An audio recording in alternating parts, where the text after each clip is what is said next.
All right, here we go. Check one, check two, and we are rolling with another episode. This is like the third or fourth one today of Industry Interviews.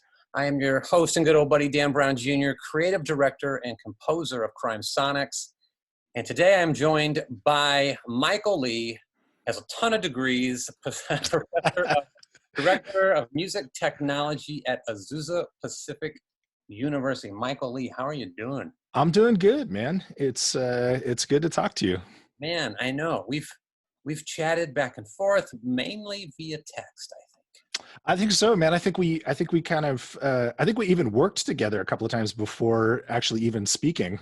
Yeah, isn't it funny? Just the technology of the day.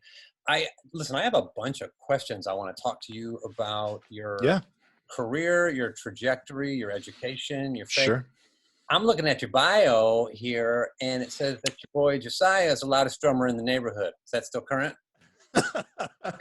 It is for sure, man. We you know, I got fun too. I love the kiddos, man. Let's talk about these kiddos. After years of me, sort of making fun of drummers, it is the sweetest of ironies that my son has become enamored with drums and is bashing the heck out of them. He's having a great time with it, and we're trying to stay sane, but it's fine.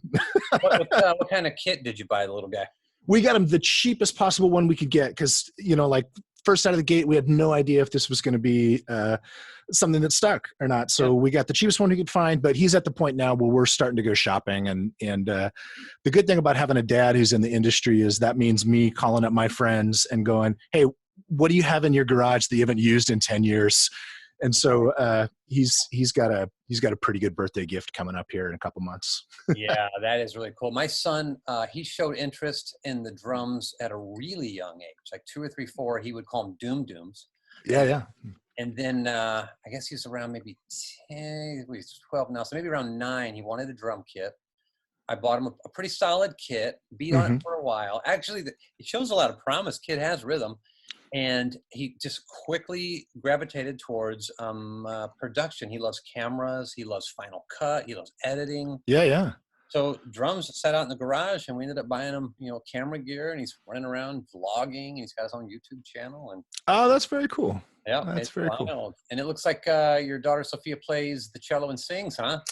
She does, yeah. So she's way into musical theater right now. So I'm getting to be her accompanist, which, I'm a keyboardist and pianist by background. So, and it's so fun to be able to play with your own kids. Like playing with friends is great. Playing with pros is great, but getting to sit down with your own kids and play is a unique, very cool kind of thing. Yeah. Watching these little people turn into people is something else. In fact, one of the things, a good friend of mine is another pianist, and we have kids kind of the similar age. He said the hardest thing is trying not to work out all the stuff you wish you'd practiced better or differently, like trying to dump all of that on them day one when they pick up their instrument. And it's like, oh no, you got to just back off and let them figure some of this stuff out. Yeah, and I don't know if you are like this, but I demand a lot from myself, and fortunately and unfortunately, that does carry over into people that I work with. If they're doing something for me, I demand a really high caliber of whatever it is.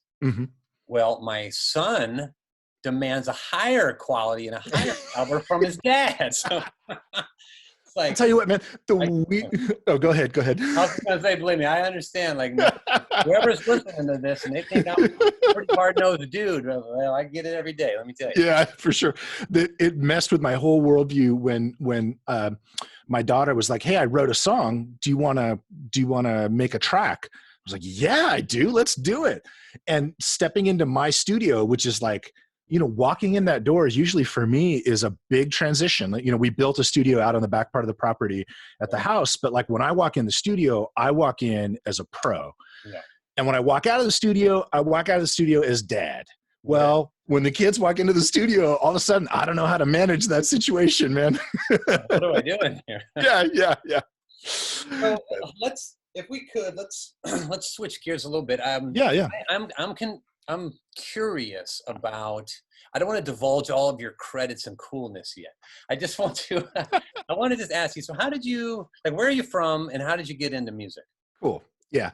So I actually, I grew up just up the coast from LA, in a little town called Camarillo. And so Ah, it's a quiet little town. It's a, it's a small town, but it's an hour from LA. And it's also the place where a bunch of the old like CBS orchestra guys, guys who were like in the thick of it when there were full-time orchestras working for all the major studios, a bunch of them retired and moved up to like Ventura and Ojai and Camarillo. So I grew up playing piano, and I ended up studying with one of these guys who was like a former heavy hitter studio guy from the CBS orchestra.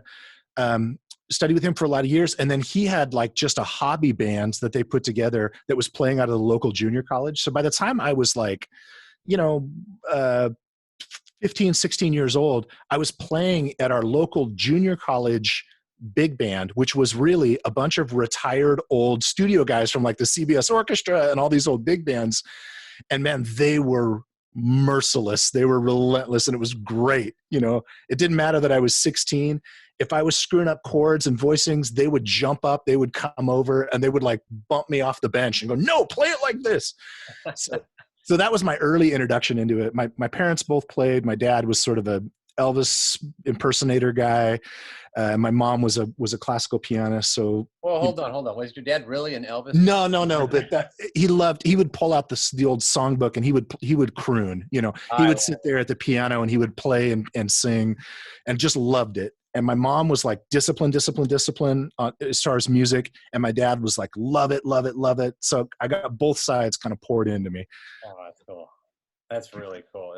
Yeah. And how did you translate? You went to, okay, education time, right? Yeah. I am a big fan of formal education. So let's talk about some of these degrees you have there. Yeah. Bachelor's in music, bachelor or master's in theology, master's in music. Yeah.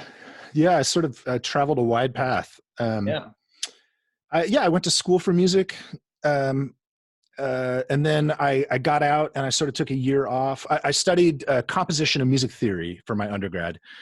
And then I sort of took a year off to just practice really intensely. I did a degree program that Berkeley had at the time that they don't have anymore. That was a really cool program. It was a 1-year artist certificate program, designed to do in between like an undergrad and a master's. That you got to focus just on one thing. And so for me, it was jazz arranging. So I spent a year studying arranging for small and big jazz combos. And it was fantastic. And then I sort of broke out and started doing professional work. And I kind of went and did a master's in theology that was sort of a philosophy of religion degree. While I was working professionally, sort of took 5 or 6 or maybe more, 7 or 8 years to finish up the degree, but did that while I was working. And then when I finally got, well, I'm kind of racing through this, but I love it.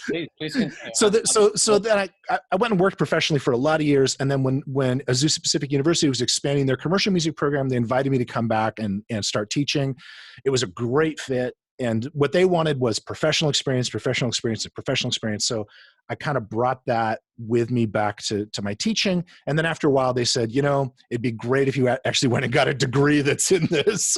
Yeah. So I eventually had to go back, and I found the program at Cal State LA. I got a master's in music through them, and met some great people there, learned some stuff, but also helped kind of solidify the paper that Azusa wanted me to have in order to keep up in my field on the academic side. Yeah, okay.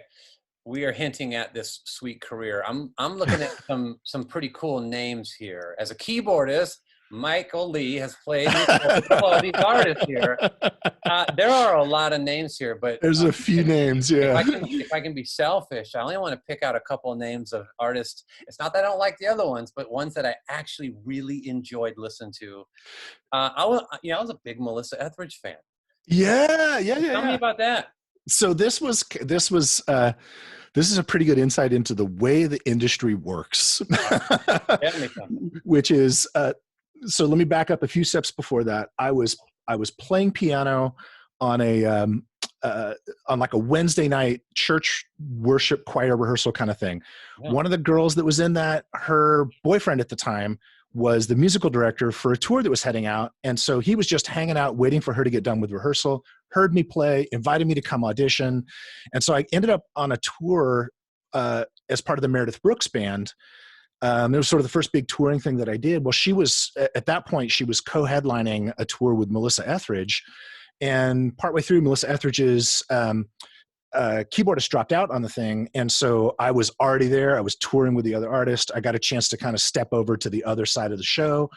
And so for her, mostly I did a couple of TV date things. And then for the tour, I did a lot of support keyboards that were like offstage stuff. Cool. There were players that were, she had like a specific visual that she wanted for the onstage.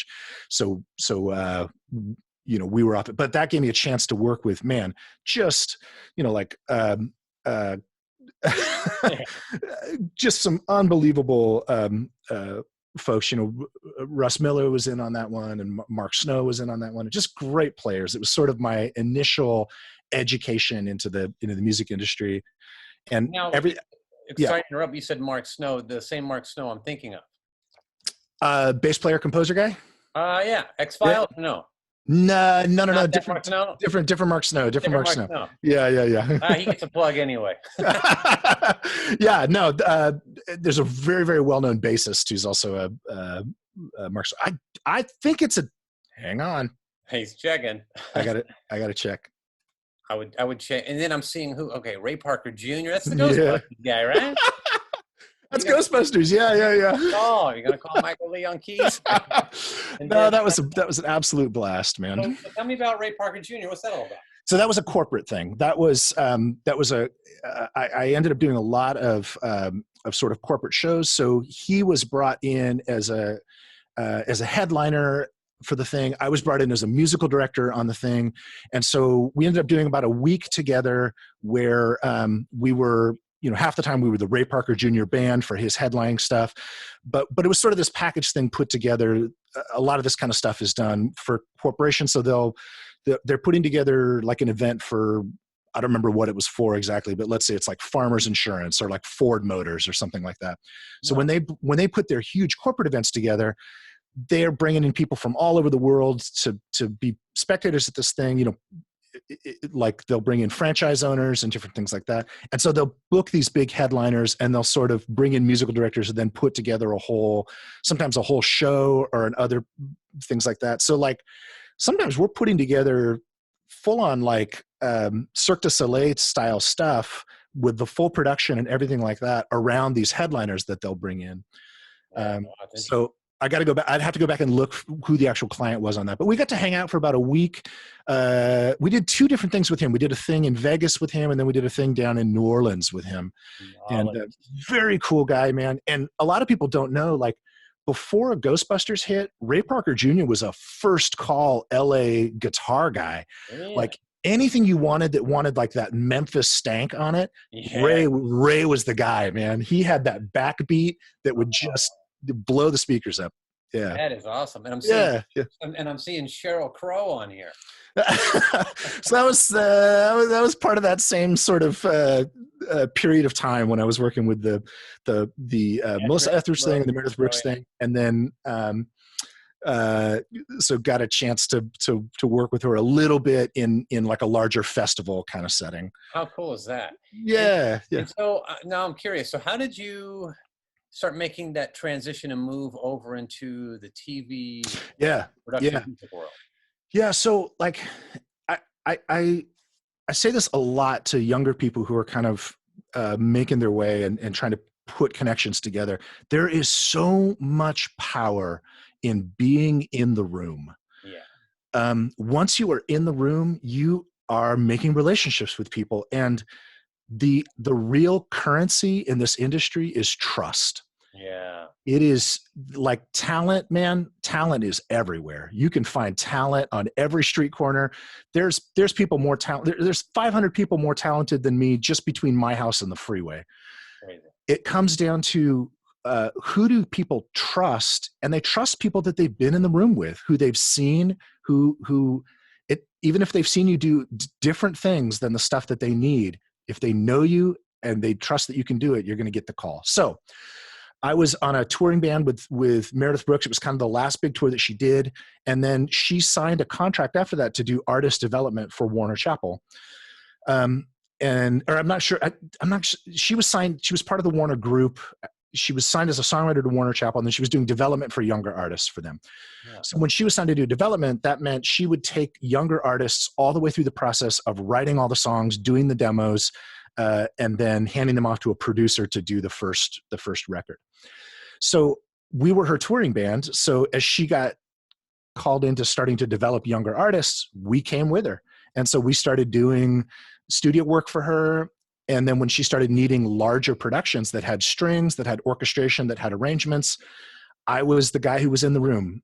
And so, at a session one time, it was like, hey, we need strings. Who do we know who can arrange strings? And I was like, well, I can do that.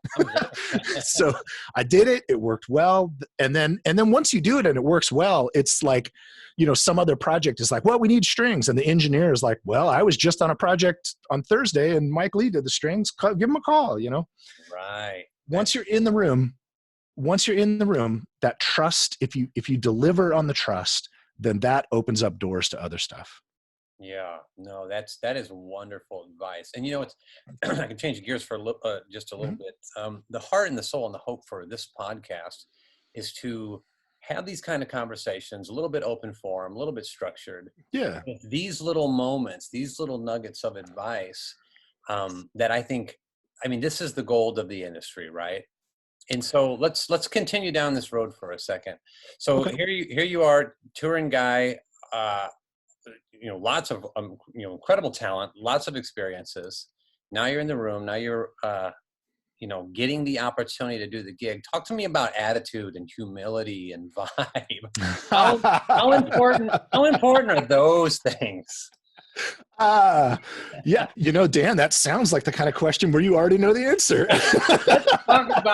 Let's talk about attitude and vibe. Yeah. So listen, that whole thing about there's 500 people more talented than me on the way to the freeway, man, so I live in LA, I work in LA, people like the best players from every mid-sized town in the country come to LA or Nashville or New York, right? Yeah. That's where they go. So if you're a keyboardist in LA, there's 1,000 other people who can do your gig. Like don't ever hold any illusions about that. So who gets called? And it comes down to the person who's making the call. Like, first of all, do they trust you? And second of all, do they like hanging out with you? Yeah. Like, do you make them feel good or bad about the work they're doing? Do you make them look good or bad to the person who hired them to put a project together? A whole lot of this industry is sitting around, especially on the live and production side of things. A lot of it's just hanging out with people before sessions and after sessions and waiting for the band to go on and all kinds of things like that. So when people are putting projects together, I don't know that they ever think this out loud, but they're definitely thinking in the back of their mind, man, I really liked working with that person on this last one. I'm going to give her a call, or I'm going to give him a call. I'd like to hang out with them again and on this next project. I think that's critical. The humility side is, there's this weird bell curve of humility, I think. Bell curve's the wrong description, but in my experience, the people who can absolutely slay it on their instruments, they walk in the room and they really don't have anything to prove. They prove it as soon as they sit down and play their instrument. And so they're usually pretty chill. They're pretty low key. They aren't trying to show off really.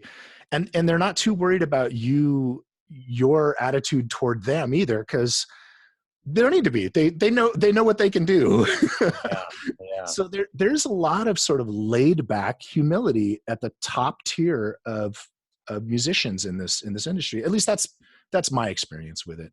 No, I think you're right on the money. There's I don't know who said this, but you're not in the music business. You're in the friend business, right? You're always in the friend business. Dude, they are all people businesses. Right. That's all it is, right? Because if Well, you're not connected, you're just sitting over there, by yourself in the corner. it's a people business and it's a sales business, and we hate that it is, but it is, man.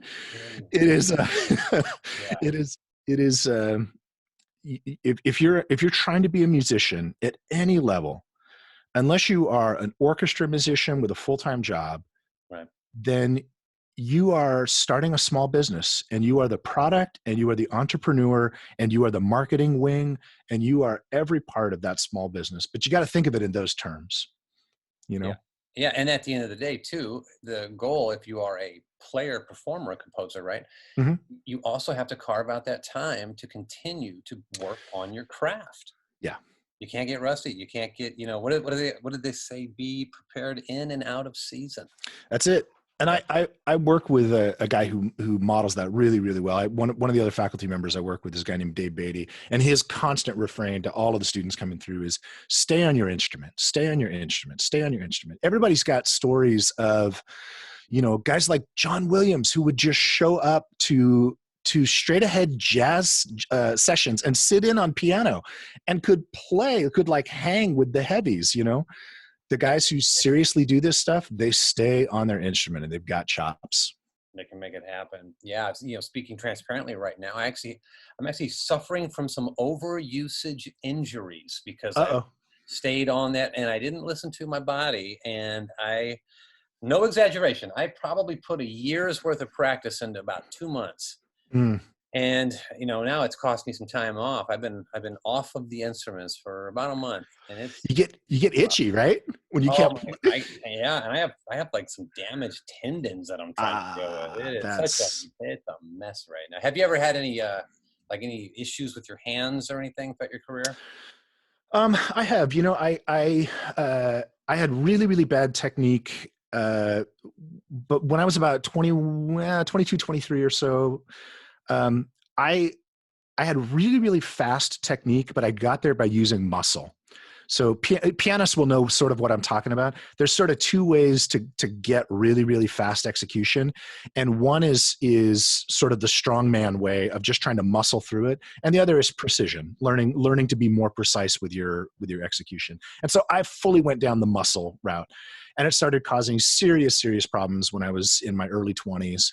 And I found a great teacher, Terry Trotter, who completely revolutionized how I think. And that'll be a name for some of the old school guys. Like, he played the Will and Grace piano theme and a bunch of stuff like that. Like Mad About You and everything. He's just a great old school pianist. But he completely changed my technique, taught me how to think about the mechanic of the instrument, which changed how I think about the mechanic of my shoulders and arms and fingers and everything. But yeah, I had to really rebuild my technique almost from scratch to solve some serious problems. Yeah. Well, yeah. I feel, I can't believe I did this to myself. Yeah. Yeah. I can't believe I've done this. And so, in this time off, and the world is kind of on pause right now, and I can't, I'm surrounded by literally hundreds of instruments that I'm just like, I can't touch right now. Yeah. Yeah. And it makes you really cherish that proper approach. And, I got to take it a little easier when I get back to this stuff, Yeah. Yeah. Got to ease back. Okay, I want to switch gears again. Okay. Let's talk about some of these cool shows that you've worked on, and before we even do that, how did you and I actually connect? You remember? So I went back to go look at this. Yeah. You put out a general call on Facebook. You needed some blues keyboard. I love it. Stuff, and a couple of different people gave you my name. Right. In the Facebook way, tagged me under the thing, right? Yeah. And when those kind of calls come out, you get a bunch of recommendations from a bunch of people, and I think one of the things that you look for is, these are people I know, and a couple of them are all pointing to the same person. I should talk to him. So we talked, and I gave you some tracks, and then I think that was you were in the process of expanding your library. Right. And so you had some specific things that you were looking for that were a good fit with the kind of stuff I was able to do. And so we started working together. I started giving you some tracks for the library that slotted into some collections some albums you were putting together. And went from there. You're right. That's exactly right. Because we did, not to interrupt, we did 100 tracks or 10 volumes of Sorrowful Piano. Yeah. And I don't remember how many of those you did, but now I'm going to go through our library and link to all those in this description, so you can go. Oh, cool. You did. Yeah, it was a really unique challenge. You know, I had done some production music and some library stuff before, but most of the library work that I had done had been specific requests. Like I got called in to do things like so it wasn't really library music. It was placement, but it was placement to spec. So like somebody had gotten one of the early ones I worked on was a trailer where they wanted a vocal jazz arrangement of something, and the library they were working with just couldn't really do that thing, and so they brought in some outside specialization. But so my writing prior to working with you had pretty much all been on demand type stuff as opposed to library type stuff. And yours kind of turned me on to the whole library world side of things. And welcome to our yeah, man. And then I started meeting, found out actually that we had a couple of trailer editors who were in our group of family friends, and I didn't really know. Yeah, I can't remember this story. Tell me a little about that. Yeah, so there were two guys who were editing trailers for films, like major films, and also for Netflix shows and for different things like that. And both of them had kids who were on Little League teams with my son, and so we just got to talking, and so I've sort of been able to build up a library of my own on the side that is specific stuff written at the request of guys who are literally in the middle of editing a trailer. So they'll be in the middle of editing a film trailer and they'll be like, hey, I got to have this specific kind of rise and I'm not finding it. And so I'm like, great, I'll crank that out and send it over to them. Yeah, it's been a great it's been a great way to sort of build up some work, and some placements and stuff. I love it, man. I love it. So I'm looking at NBC, ABC, CBS. CW. Yeah, and these are, so just to, I'm not sure what credits list you're looking at, if it's IMDb or if it's the one they put together on my faculty page, but it's the faculty page. Okay. So some of these are song placements where I helped produce the song or write the song. Some of these were playing live on the show. Some of them are like orchestration and prep. So I don't want to give the impression that I've got this massive catalog of shows that I was the composer on.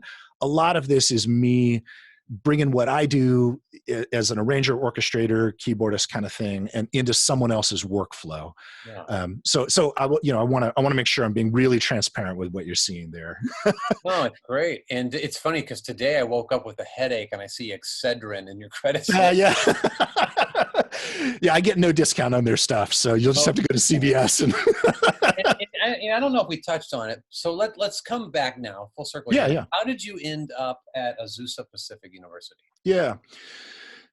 So I'd been touring pretty heavily for a couple of years, and it's good and bad to that, but I was sort of reaching a stage where I was looking to get off the road a little bit. Yeah.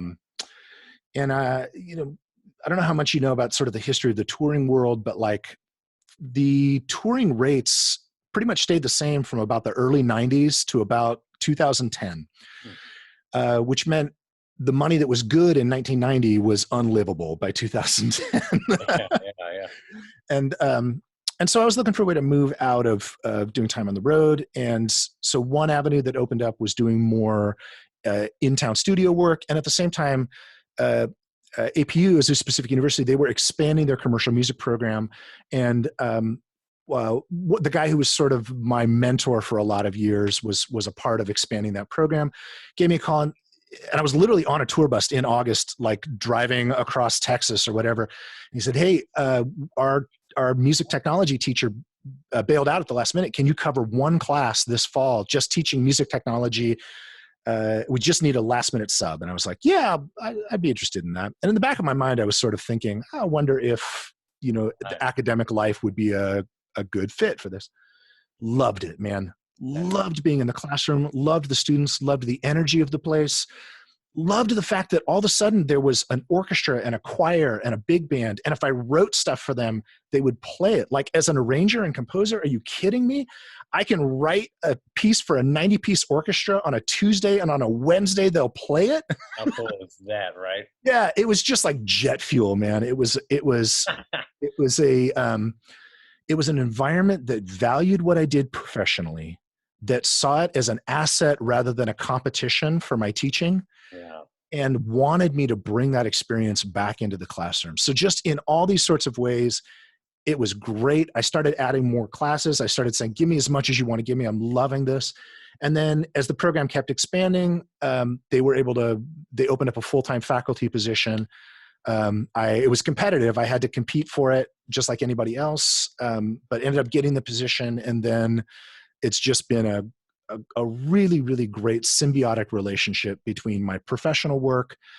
And I'm at the point now where the classes I'm teaching are pretty much me walking into a room and showing them, so for example, for my arranging class, it's literally me bringing in the arrangements that I did for a show at the Hollywood Bowl, right? And bringing the actual files in and going, here it is, guys. This is what the real work looks like. So from the student's perspective, they're getting a chance to see professional work and professional workflow, which is maybe even more important. Yeah. And also just man, let's talk realities to this thing. Having a consistent source of income has allowed me to be a lot more selective with the kind of work that I pursue professionally. Yeah. So it's enabled me to say no to a lot of stuff that lets me say yes to other stuff that opens up more doors further on. Yeah. Isn't that amazing? Yeah. So that's been a good fit. It's been a really, really good fit. And the program there, man, these students are unbelievable. And the faculty who are teaching there, I'm blown away every time I show up just by, like we have a full studio orchestra that does nothing but teaches kids to click in a recording studio to play film scores, 60-piece film orchestra that plays, 3 recording sessions a week. And it's a guy, he's on the podium conducting a Pixar film, and then 4 hours later, he's driving out to Azusa and he's conducting this orchestra. And like, to get that level of experience, I know I sound like a fanboy for this program that I'm teaching in, but it's true. Like, it's an amazing thing to be rubbing elbows with these professionals as peers, and for the students to get to step into these professional experiences. Right? It's really a great fit. It sounds fantastic, and it makes me want to get another master's degree. Hey, you did it twice. Why can't I do it? Yeah, hey, just collect them. Get the set. Right, just add them up. So, hey, what is Director of Music Technology? So maybe someone's listening and they don't know what a music technology degree is or program is. What is it? Yeah. So, two sort of things that I'll kind of touch on there. The first is, my role was to help develop and design our lab, our software suite. I'm the manager for the lab techs who come in there, and then working with other faculties to figure out how to integrate technology into the core curriculum for the degree program. So one of the things that we decided early on in the program was that technology was going to be the ink and paper of this program. And so all the way back in 1999, 2000, already back then, technology was the core platform that students were using for theory classes and orchestration and arranging. It was all being done in DAWs, that was really early to be thinking that way. And so that's sort of my job, is to help integrate that. And then I'm a full tenured professor there also. So I teach, courses that are in that area. I teach arranging and music technology and composition and those sorts of some orchestration, private orchestration courses. But that's sort of my job. And the program. So we have a commercial music program that has a technology emphasis, where students are getting a music degree. They're learning all the music stuff, theory and orchestration and arranging, but they're also learning how to run a recording session and how to set up a studio and all of that sort of the complex world of signal flow that we're all living in these days. They're studying that as a part of studying their music degree. Yeah, how cool is that? Wow, Man, I wish it had been around when I was a student. I would have loved to have been a student in the program. I'm signing up for this. Hey, I have a Cool. question. So all this, I mean, you sound like most of us, really, really busy, right? Can people still hire you? Can people still hire me? Yeah, absolutely. Yeah, what do you got? What are you working on? What do you? Well, that's my question. So how can people reach out to you and find you so they can hire you? That's such a great question. And the answer is michaelleemusic.com. Come on, Michael Lee Music. I got to get, Go ahead. I got to get better at this part of it, at figuring out how to promote. I'll tell you what, I'll embarrass you right now. Michael Lee is maybe, in fact, the most incredible, piano player I've heard ever. Oh man, it's Dan, that is high praise. I can give you a list off the top of my head of 5 guys who are better. But I appreciate the sentiment, man. I tell you what, and the reason why I say that not only is because it's true, but I've worked with tons and tons of great people all over the world, all different walks of life, and I had reached out to you for an instrumental track I had written for my wife. And I gave you very, very, very minimal direction. I think it was all scratch lead guitar work. It's I remember, yeah. Satriani kind of thing. I had sent you the track. You'd sent me the files back. I was in my car with my wife and my son, and we were going to the museum. I think it's the Natural History Museum here in LA. Yeah. I pull up the files on my Dropbox on my phone, and I'm listening to this. And I'll tell you, if anyone's listening, if you know me personally, you know that I'm fairly robotic, tunnel vision, very focused, all business all the time, and there's not a lot of emotion. Yeah. But I tell you what, brother, when I listened to what you had done, it moved me, man. It so moved me, and I was like, this guy. Right in the feels, that. Punched me in the feels. He did. Well, I'll tell you what, man. When you called me for that project, the world that we live in, most of the time involves us taking this incredibly beautiful thing that we've spent a lifetime getting good at, and using it to do something that someone else wants us to do with it. Yeah. And that's fine. That's the gig. That's how we all pay the mortgage. But when a project comes along and somebody says, this matters to me, like when another musician says, this project matters to me, oh man, it kicks us into a whole other gear. And all of a sudden, you don't get a chance to work on projects like that. So when you said, this is for my wife, it matters a lot to me. It mattered to me that I was able to give you something back that really fit the project. Yeah, and to give an update on that project, all of the still married, is that? Yeah. Yeah, okay, good. It worked. Good. Yeah. All of those tracks are finished, and minus my lead guitar work on it. The whole project is sitting in. The whole record is ready. You just gotta. Well, so you got to get healthy again, so you can live. The hand just got to heal, and then at the level of some of that playing, I have to. Then there's muscles that have atrophied. I couldn't even sit down and play some of that stuff right now. Yeah, man. And so that's where we are, right now. But hey, Michael Lee, listen, brother, this has been awesome, man. I really appreciate you, and you're just a great dude. And Azusa Pacific University is lucky to have you, brother. Well, I'll tell you what, man. I feel incredibly grateful, and especially right now in this season, we're recording this. Somebody is listening to this later. You and I are recording this kind of in the midst of the quarantine and shelter in home. And you and I both know that on March 13th, in about 20 minutes on that Friday, everything shut down, every production, and so I feel so immensely grateful to still have a job that I can do, but also to have a job that puts me face to face with a bunch of musicians on a regular basis, where I still am connected to people who are are making things and creating things. And so I feel very fortunate to be where I'm at professionally and personally. And I'm glad to be able to share, whatever I've learned along the way with anyone who wants to listen. I love it, man. Thank you so much for doing this podcast, my brother.